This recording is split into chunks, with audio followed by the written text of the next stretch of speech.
There were a lot of emotions after I, wasn't world champion last year. 2020 being the year that it was different. But it was one of those things. I mean, heartbreaking. I would say would probably be number one. The real rush of emotion, I guess. It didn't really hit me and didn't really resonate till the first rodeo of the year, whenever they announced Stetson as the reigning bull riding champion.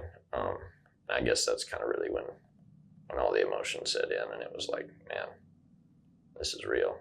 I definitely didn't like it. Hats off to him though, because he rode great. At the end of the day, iron sharpens iron, so I think we all make each other better. I'd say the biggest difference for me coming off, the first year that I didn't win the gold buckle, just kind of relit that fire. It's a position that I haven't ever really been in since, I've been professional, and it's a position that I don't really care for. It's one of those deals. Obviously, I didn't perform well enough to be the world champion last year, and I definitely don't want that to be the same storyline this year. The 2021 season's been great for me. Had a lot of health stuff going on. Brought on a personal trainer for the first time ever, and it's definitely been kind of the big game changer for me this year. Really focused on getting healthy, getting my body really moving correctly. There's been a lot of wear and tear over the years, and it's been a big deal for me to actually get healthy this year. It's one of those things that everybody's beat up, everybody's tired, everybody's sore. This is kind of the make it or break it time for everybody. Whether you're sitting number one or number 17, it's an important time of the year. So it's one of those things to just pull your hat down, go to work. I guess for me, the reason that, the PRCA's the path that I chose to go down is, I grew up watching rodeos, grew up going to the NFR, grew up watching the PBR on TV too. But it was one of the things, the PRCA just always kind of, and the NFR always held a special place in my heart. The older I got, that was just kind of what I wanted to do. There wasn't really a question on which association I wanted to compete for at the start. Then the invites came, the pressure came, everybody, asking why I wasn't, picking the career path that most people probably thought was better. It just never really was something that I was interested in. It's one of those things that, I'm a firm believer, just follow your heart wherever it takes you. And it's one of those deals, my heart just never was there for the PBR.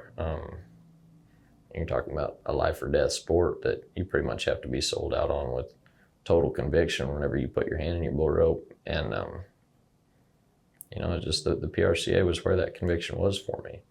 I love getting to make my own schedule. I love getting to, experience a lot of stuff that not many people do. We get to travel all over the continental United States, some of Canada, Alaska.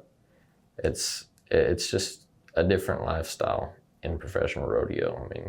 You have the brotherhood aspect, the travel aspect, still get paid, more than I ever thought I would to go do something that I love. So for me, the career choice was pretty easy to go in the PRCA. I'm very, very happy with how my life has kind of unfolded. I've gotten to meet so many great people, forged lifelong friendships.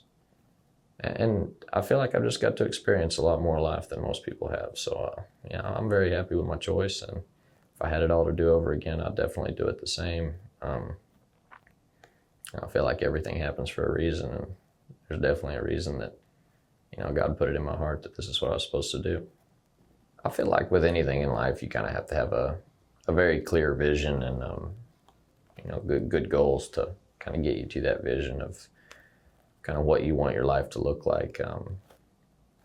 Whenever I was sitting down and kind of, figuring out what I wanted out of my career, why not shoot for the moon, I guess. It was one of those deals. It's been my goal ever since I was a little kid. If I was going to do this, then I wanted to be the best at it.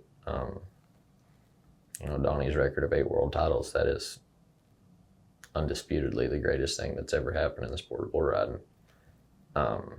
You know, for me to be considered the best and to really hit the pinnacle, I need 9.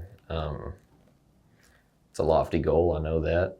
It's an extremely difficult goal, something that takes years and years to even get to the point to where, you know, you can go compete for a gold buckle, much less win one, and on down the line. I mean, you're talking about the better part of a decade. You're the absolute best at what you're doing. There's not very many people that can say that, no matter what discipline you're talking about. I've got a great relationship with Donnie, and I think he's going to be the first one there to congratulate me if it ever does happen. If and when it does happen. Well, yeah, I mean, Donnie's been in my corner since day one. I don't think there's anybody that knows more or has seen more about the sport of bull riding. You know, I'm just thankful for his support in this journey. I think it's one of those things, you know, most people would probably think that, you know, he wouldn't want me to break the record, but he really does. I mean, records are meant to be broken. He believes that. We've talked about it several times, and, you know, anything that is that hard to set and or break, he'd be happy if I got it done. Yeah, I mean, I think being a professional athlete, I think it's, you know, our duty and our honor to be able to inspire, you know, in a lot of different ways, whether that be, you know, your performance on the court, how you treat people outside of the rodeo arena. I definitely, you know, when they start talking about legacies, I definitely want, you know, it to be more than just, oh, he was a great bull rider.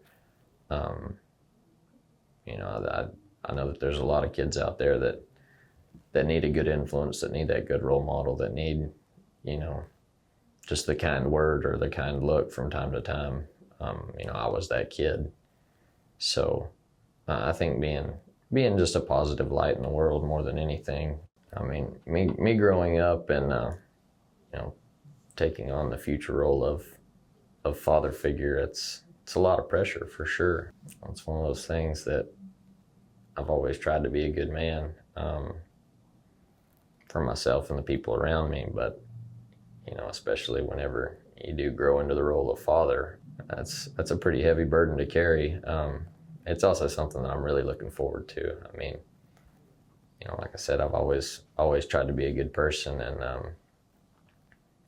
I am really looking forward to, you know, kind of the role in my life, kind of, I guess, just changing. You know, really being there for our son, I think, is the number one thing.